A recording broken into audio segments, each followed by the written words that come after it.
नमस्कार, मैं हूं संजय शर्मा। आप देख रहे हैं 4 पीएम न्यूज़ नेटवर्क। महाराष्ट्र में अब बस चुनाव की घड़ियां आ गई, चुनाव होने जा रहा है। लेकिन क्या आपको पता है कि विदर्भ की रैली कैंसिल करके, बहुत सारी रैली कैंसिल करके अमित शाह वापस क्यों आ गए थे दिल्ली? गोदी मीडिया की बातों पे मत जाइए कि मणिपुर की वजह से आ गए हो।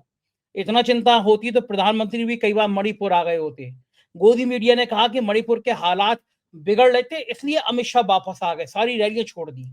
लेकिन राजीव रंजन ने नागपुर से जो जानकारी दी, जो उनके पास सूत्र हैं, उन्होंने बताया कि संघ नहीं चाहता कि विदर्भ में अमित शाह एंट्री करते। अमित शाह का विदर्भ में आना संघ को पसंद नहीं था, गडकरी को पसंद नहीं था, तो कहा गया कि आप जिधर से आए हैं उधर ही कट लीजिए।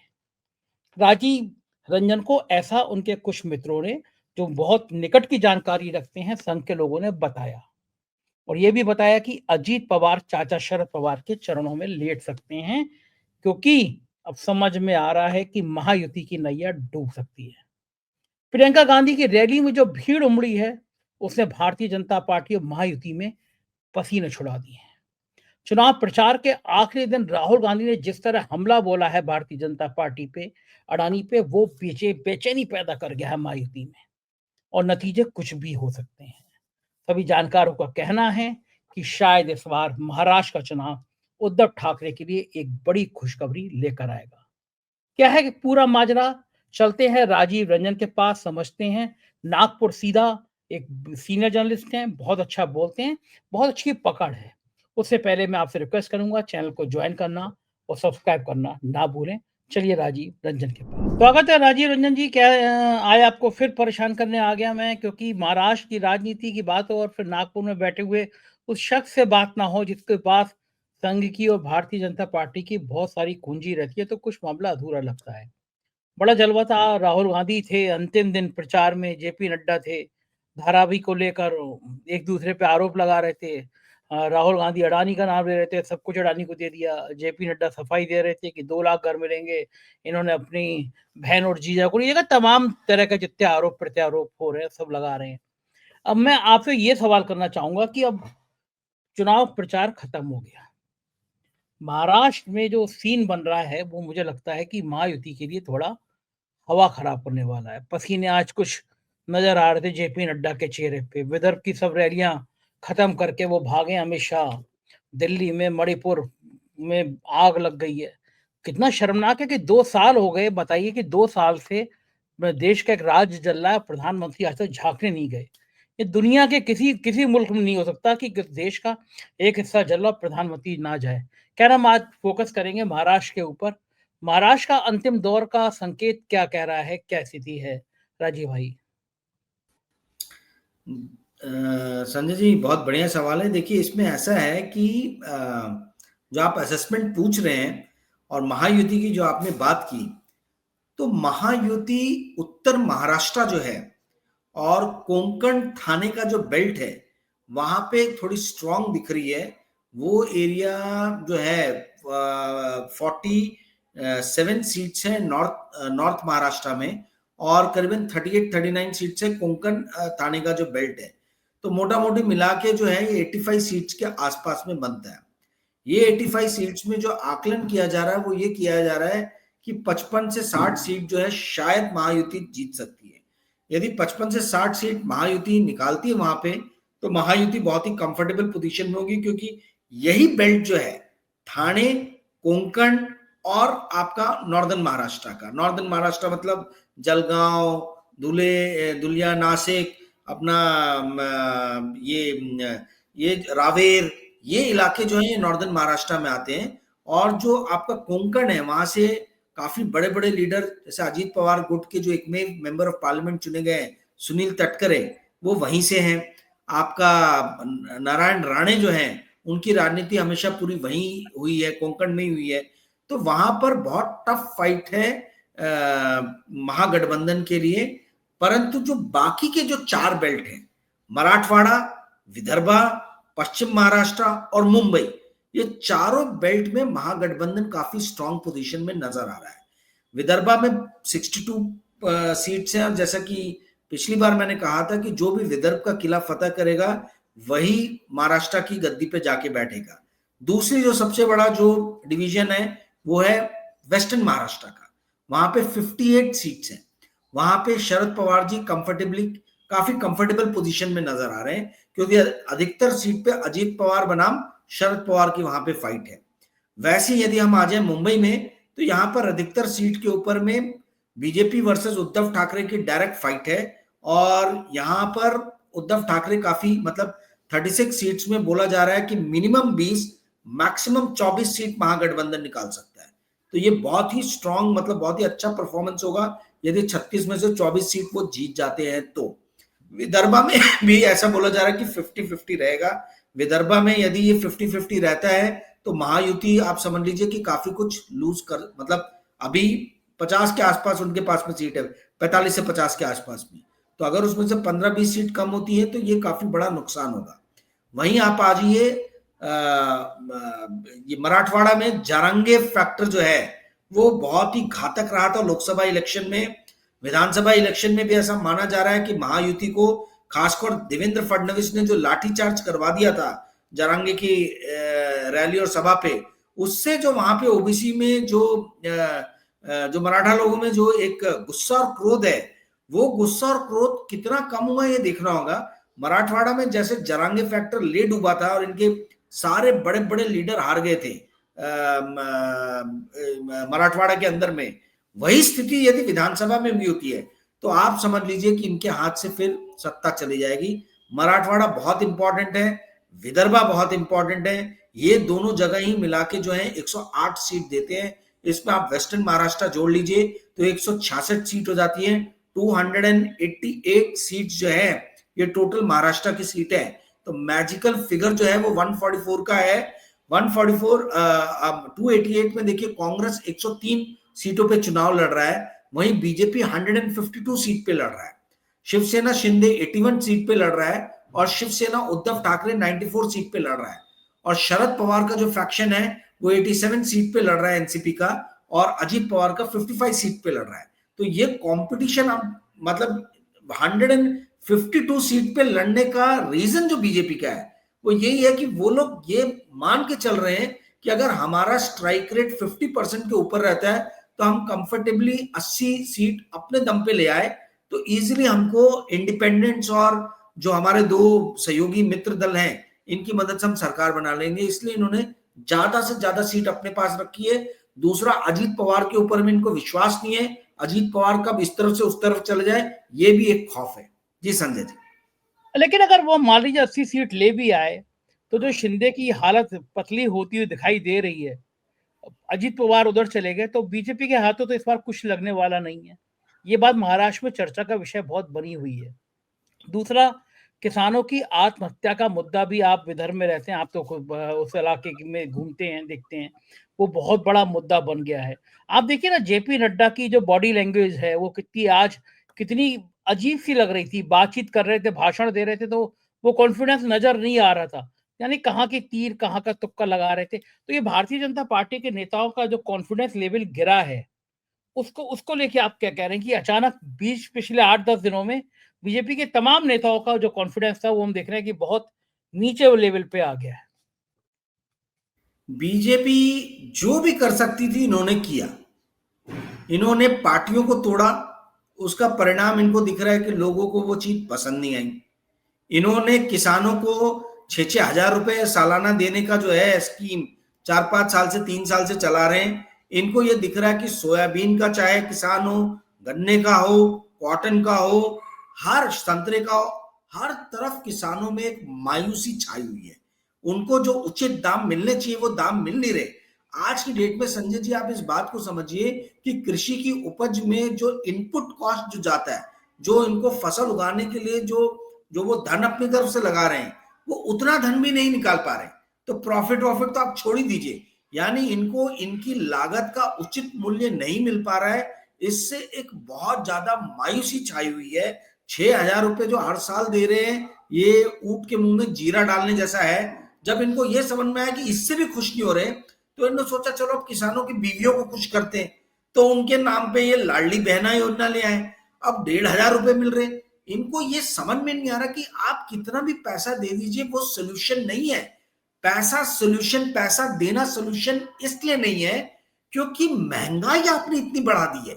महंगाई जो है आज खाद से लेके पेस्टिसाइड से लेके कीटनाशक दवाइयां, आप देख लीजिए हर चीज जो खेती में लगती है उन सब की बहुत ज्यादा जो है इनपुट कॉस्ट बढ़ गया है। वहीं मेरे आपके जैसे जो आम जो लोग हैं उनके जीवन यापन का कॉस्ट कितना बढ़ गया है। आप ये सोचिए खाने पीने की चीजों से लेके तो health services, education services, school के बच्चों का ट्रांसपोर्टेशन कॉस्ट जो स्कूल आते जाते हर साल ये 10-15% से बढ़ रहा है। तो लोगों की सैलरी बढ़ रही है क्या? लोगों की सैलरी तो उस रफ्तार से बढ़ नहीं रही है, पहली चीज। दूसरी चीज, आप रोजगार भी नहीं दे पा रहे हो लोगों को। तो जब जॉब नहीं है, आप ये देख रहे हो कि इन्फ्लेशन बहुत हाई है, तो जब तक इन चीजों का आप सोल्यूशन नहीं करोगे, आप कितने भी लोगों को पैसे देते चले आओ, उसका कोई फायदा तो होने नहीं वाला है। मूल जो कारण है, जो मूलभूत कारण है भारतीय जनता पार्टी या महायुति की सरकार के खिलाफ जो एक आक्रोश है, वो कारण ये कि महंगाई बहुत ज्यादा है, बेरोजगारी बहुत ज्यादा है, और जो इन्होंने गलत राजनीति की, इन्होंने कॉन्फ्लिक्ट की राजनीति की है, इन्होंने जोड़ तोड़ की राजनीति की है। लोगों को वो पसंद नहीं है।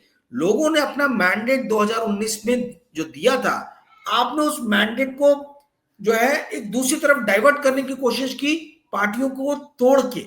ये लोगों को अच्छा नहीं लग रहा है, खासतौर पे जो पढ़े लिखे मिडिल क्लास जो फैमिलीज हैं, उनको ये बात पसंद नहीं आ रही है कि भाई हमारे फिर वोट का क्या महत्व, क्या मूल्य, क्या वैल्यू।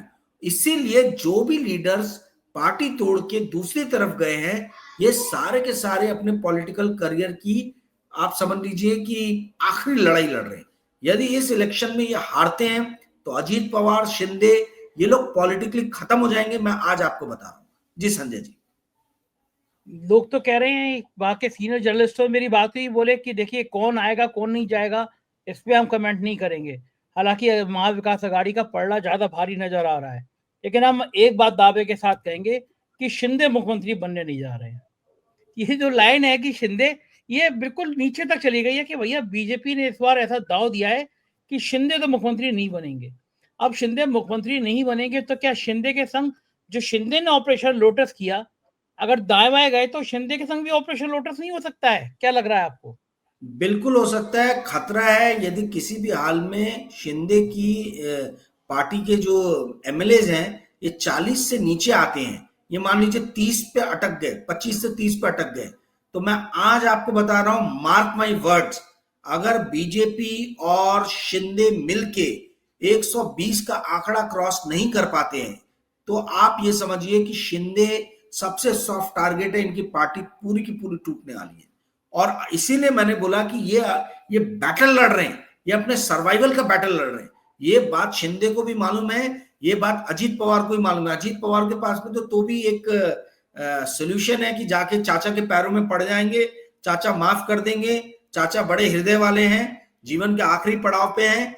ऐसे उम्र के दहलीज पे आके आदमी जो है वो उसके अंदर में क्षमा की भावना ज्यादा आ जाती है, तो हो सकता है वहां पे एक बार माफी मिल जाए। पर शिंदे के साथ तो वो ऑप्शन भी नहीं है। तो अब सवाल ये उठता है कि ये लोग जो है ये अपने सर्वाइवल का बैटल लड़ रहे हैं। यदि 40 से कम किसी भी तरीके से शिंदे के मेंबर ऑफ एमएलए आते हैं, तो आप ये मान के चलिए कि ऑपरेशन लोटस जो है वो इस बार शिंदे के ऊपर में होना तय है। अजीत पवार के साथ भी ये हो सकता है, यदि अजीत पवार ये जिद ठान के बैठ जाएं कि नहीं मैं बीजेपी के साथ ही रहूंगा, तो बहुत सारे लोग अजीत पवार के भी छोड़ के आ जाएंगे। देखिए एक बात समझिए आप संजय जी, जो महाराष्ट्र का जो पॉपुलेशन है, इसके अंदर में डीएमके फैक्टर बहुत बड़ा रोल प्ले करता है। डीएमके मतलब क्या है? दलित, मुस्लिम और कुनबी। कुनबी यानी मराठा कम्युनिटी का एक बहुत बड़ा, ओबीसी कम्युनिटी का एक पार्ट है कुनबी, ठीक है। तो कुनबी यानी जो पहले एक परिवार में मान लीजिए 2 लड़के हुए, एक लड़का युद्ध के मैदान में चला गया तो मराठा हो गया, और दूसरा जो घर में रुक के खेती किसानी करने लगा वो कुनबी हो गया। तो कुनबी जो है वो ओबीसी में आ गए हैं, पर मराठा ओबीसी में नहीं आए।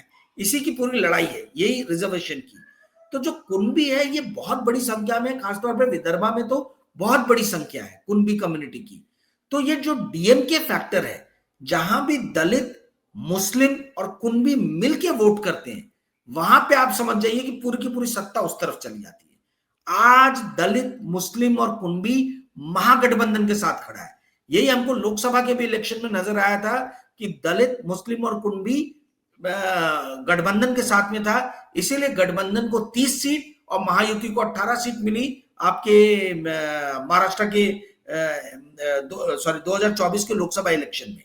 तो यही चीज अगर डीएमके फैक्टर जो है दलित, मुस्लिम और कुणबी का, ये यदि असेंबली इलेक्शन में भी उसी पैटर्न पे वोटिंग करता है जैसे लोकसभा में किया था, तो मार्क माय वर्ड्स, आप मान लीजिए कि महागठबंधन को जीतने में कोई मुश्किल नहीं होगी। इसमें जो एक फैक्शन तोड़ा जा सकता है और जिसका पूरा भरपूर प्रयास किया जा रहा है वो है कुणबी, यानी जहां पर भी ओबीसी को तोड़ ले। जो बीजेपी आज ना केवल महाराष्ट्र में बल्कि पूरे भारत में जो रूल कर रही है वो सिर्फ और सिर्फ इसलिए कर पा रही है क्योंकि ओबीसी उनके साथ में।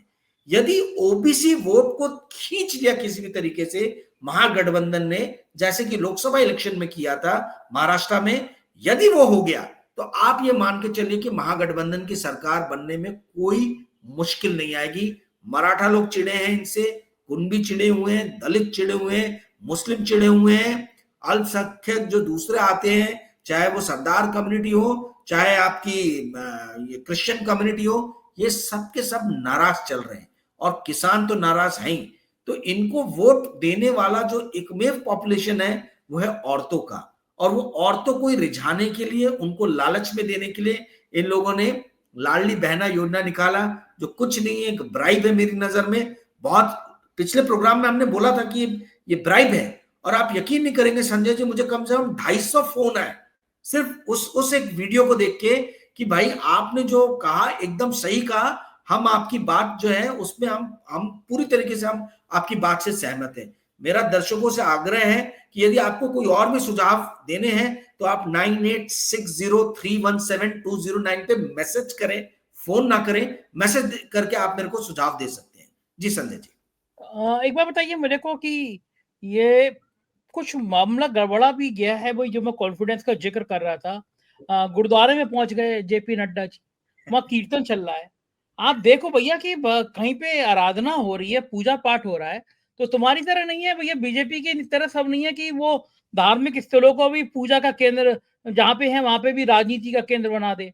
जैसे हमारे प्रधानमंत्री जाते हैं तपस्या करने, कैमरा वैमरा लेके चले जाते हैं, लाइट वाइट लेके जाते हैं, तो वो उन्होंने सोचा यहाँ भी ऐसे ही होगा कि अगर वहां पे लंगर चल रहा है, कीर्तन चल रहा है, आरती चल रही है, तो फिर हमें हमें देख के सब लोग छोड़ देंगे और हमें हमें आकर्षित होंगे, हमें अपनी बात कहने का मौका मिलेगा। लेकिन सिख कौम है, मजबूत कौम है, बहादुर कौम है। नड्डा जी को खदेड़ दिया गया गुरुद्वारे से, वीडियो बड़े वायरल हो रहे हैं। आप उन्होंने कहा आप जाइए यहाँ से, आप देखिए ना कीर्तन चल रहा है, भजन चल रहा है, और आप यहाँ राजनीति करने आ गए। तो क्या नड्डा जी को ये समझ नहीं आ रहा कि गुरुद्वारे में जहाँ पे आवाजें आ रही हैं कीर्तन की, वहां पे चले गए? ये लोगों ने समझाया नहीं है? नड्डा जी ओवर कॉन्फिडेंस है, कहीं पे भी घुस जाओ, सब जगह अपना ही अपना हिस्सा है। ये इनकी बेबसी, मायूसी, विवशता जो है इसको जाहिर करता है। संजय जी, नांदेड़ की हार ने इनको अंदर से हिला दिया है। नांदेड़ में सिख कम्युनिटी का अच्छा खासा जो है पॉपुलेशन है, साइजेबल पॉपुलेशन में है। अब आप समझिए कि नांदेड़ से इन्होंने लोकसभा इलेक्शन के ठीक पहले दो दो राज्यसभा के नॉमिनी दिए। एक तो वो जो बंडखोरी करके जो ये लेके आया अशोक चौहान को राज्यसभा सुबह ज्वाइन किया, शाम में राज्यसभा भेज दिया। दूसरा जो है, मैं नाम भूल रहा हूँ, वो अयोध्या में टेंपल पे सबसे ऊपर चढ़ के हथौड़ा चलाया था उन्होंने, पहले उन्होंने भेजा। तो ये दो दो प्रयास राज्यसभा भेज के जो किया, उसके बावजूद भी लोगों को रिझा नहीं पाई है नांदेड़ के, और नांदेड़ में जो इनको हार मिली, इससे इनको ये समझ में आ रहा है कि भाई मामला गड़बड़ है।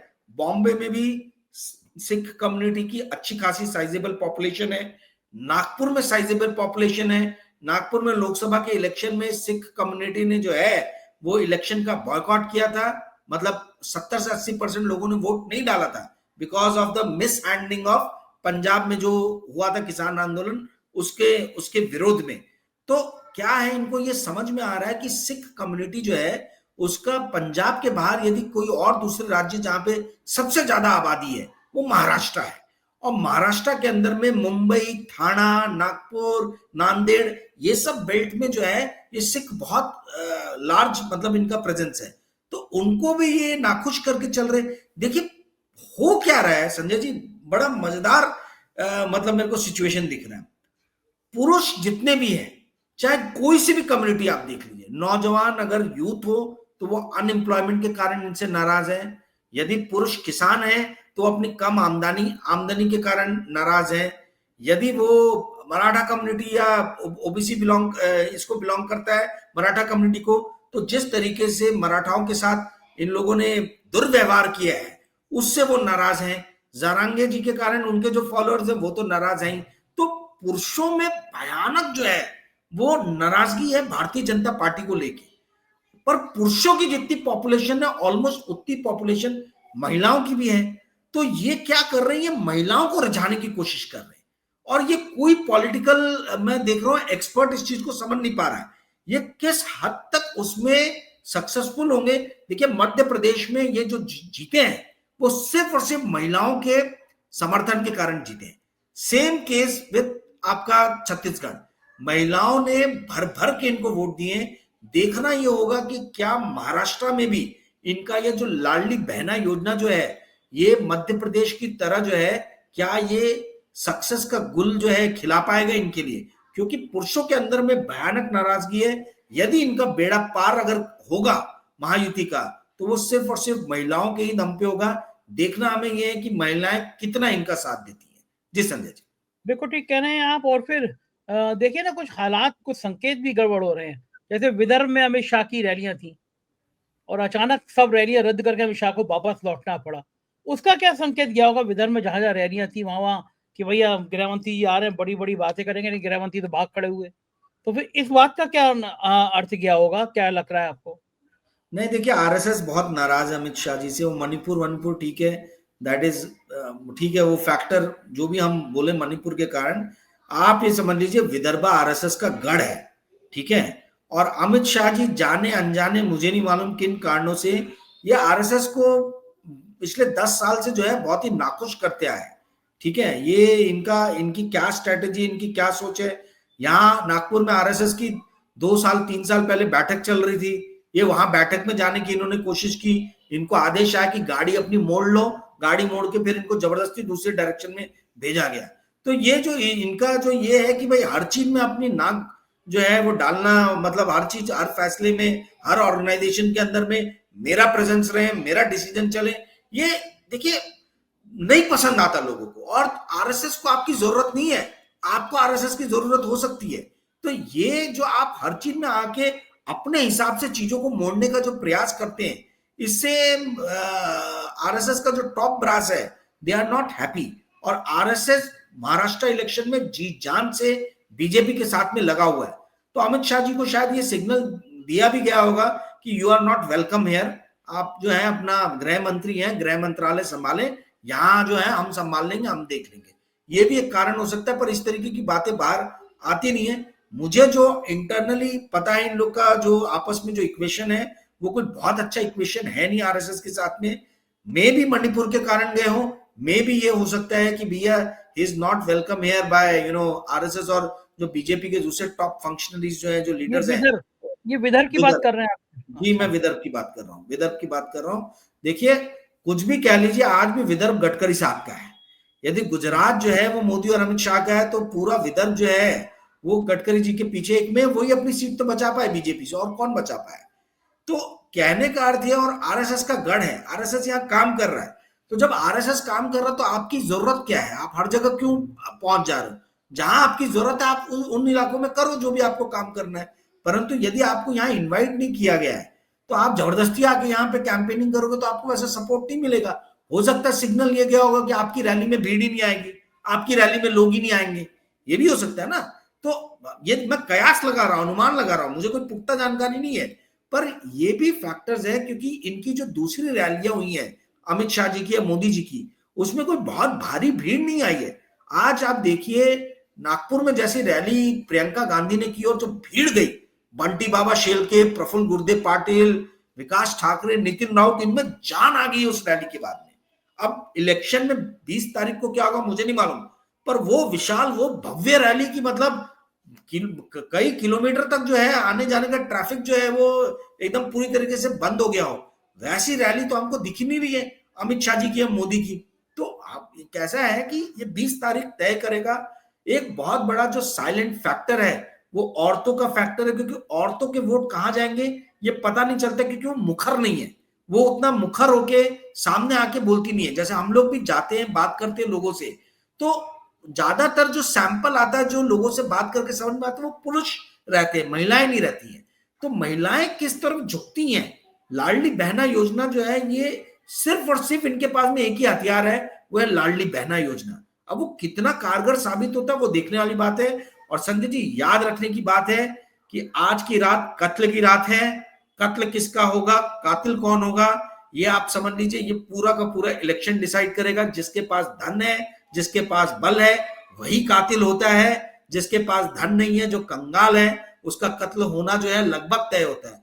तो आज की रात जो है कांग्रेस, शिवसेना उद्धव ठाकरे और शरद पवार जी, इनके हर कार्यकर्ता का कर्तव्य बनता है कि ये अपने सारे बूथ एजेंट्स, सारे इलेक्शन एजेंट, सारे पोलिंग एजेंट्स को संगठित करके उनको बोले कि हमको सिर्फ आज एक रात मेहनत करनी है। आज की रात मेहनत किया हमने तो आगे आने वाले 5 साल जो है वो हमारे रहेंगे। ये कत्ल की रात के दिन, ये कत्ल की रात आप लोग को किसी भी तरीके से अपने आप को संगठित रखना है, किसी भी तरीके से बिखराव नहीं होना चाहिए, ये देखने वाली चीज होगी। जी संजय। अच्छा, एक आखिरी सवाल, कभी सोच सकते थे कि आप चुनाव चल रहा होगा, महाराज जैसा चुनाव चल रहा होगा, प्रधानमंत्री बीच में विदेश भाग गए होंगे, विदेश चले गए होंगे, मतलब प्रधानमंत्री, मतलब अब उनका चेहरा क्या ऐसा हो गया है कि उनको समझ में आ गया कि विदेश नहीं जाऊंगा, यहाँ रहूंगा तो लोग मजाक उड़ाएंगे कि तुम महाराष्ट्र नहीं जा रहे हो, इससे अच्छा है कि इंडिया से ही कट लो। कभी सोचा था कि इस तरह बीच चुनाव में चले जाएंगे प्रधानमंत्री जी? समझ में आ गया कि अब लोग बोल रहे राष्ट्र सेवा में गए हैं, है ना, बहुत बड़ा सम्मेलन हो रहा है तो जाना जरूरी है। ये कौन कह रहा, सुधीर चौधरी? अब आप जानते ही हैं कि जो जितने उनके मतलब क्या बोला जाए, गुणगान मोदी स्तुति में जो लगे हुए वरिष्ठ पत्रकार हैं, ये तो पर्सनली फोन पे यही बोलते हैं कि आप लोग की रीडिंग बड़ी खराब है, राजीव जी आप इस बात को समझ नहीं रहे। वो प्रधानमंत्री है, उनका प्रथम कर्तव्य है देश के हितों की रक्षा करना। तो अब हम ये पूछते हैं कि 10 साल तक तो किया नहीं भाई, 10 साल तक तो रैलियां ही रैलियां की इलेक्शन के टाइम में, तो अभी ये 11वें साल क्यों ऐसा हो रहा है। बट एनीवेज, मेन चीज ये है कि आप ये समझिए नरेंद्र मोदी को जो लाइफ में अचीव करना था वो उन्होंने कर लिया, ठीक है। अब वो कैसे भी उस चीज को बरकरार रखने की लड़ाई है पूरी की पूरी।